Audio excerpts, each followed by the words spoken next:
আর ভবিষ্যতে যদি দেখি যে আপনি আমাকে ঘুষ দেওয়ার চেষ্টা করছেন। কি মায়ের প্রতি সন্তানের ভালোবাসারে আপনি ঘুষ বলতেছেন স্যার? আপনি এগুলোকে নিয়ে যেতে পারেন।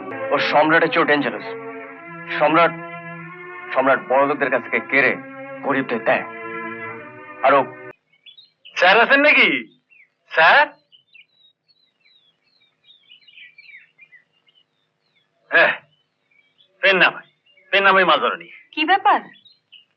তাহলে দেখতেছিস কি জিনিসগুলো রাখ মাজরনি পায়ের কাছে।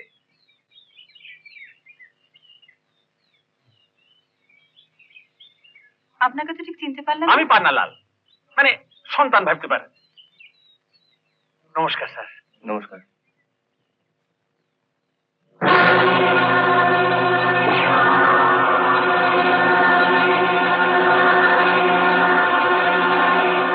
এগুলো আপনি এনেছেন কেন? সন্তানের গ্রামে মা এসেছেন, তাই পুজোর ডালি সাজিয়ে এনেছি। এগুলো আপনি নিয়ে যান। ঠিকই, সন্তান হয়ে মায়ের পুজো দেব না? আপনি এক কাজ করুন, শুনেছি গ্রামে একটা কালী মন্দির আছে, সেখানে রোজ গরিব মানুষদেরকে ভোগ খাওয়ানো হয়। আপনি এগুলোকে ওখানে নিয়ে যান। কিন্তু সম্রাট তো কারোর দান গ্রহণ করে না স্যার। সম্রাট? হ্যাঁ, ওখানে ভোগের সাজ সরঞ্জাম সম্রাটই দেয়। আর দেবী বা না কেন, জোর করে সবার কাছ থেকে আদায় করে অমন পুণ্যি আমিও করতে পারি। হ্যাঁ রে, কালী মন্দিরটা কোথায় রে? ও আমি তোমাকে একদিন নিয়ে যাব, আপনি এখন যেতে পারেন। নমস্কার স্যার। শুনুন,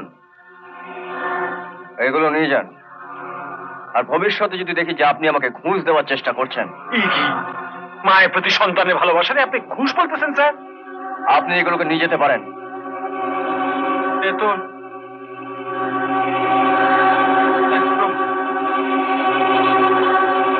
সন্তানের ভালোবাসার কোনো মূল্য নাই।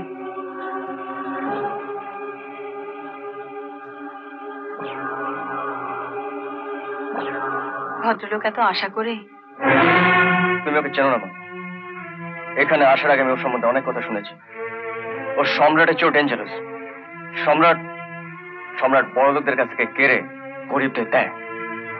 আরো গরিবদের কাছ থেকে কেড়ে বড় লোকদেরকে সন্তুষ্ট করে। তুই তো এখন বেরোচ্ছিস, স্বপনের খোঁজ করিস তো একটু। স্বপন? হ্যাঁ, অফিসারের মাকে আমি আমার নাম স্বপনই বলেছি। ও, তাই কয়েকজন কনস্টেবল স্বপনের খোঁজ করছিল।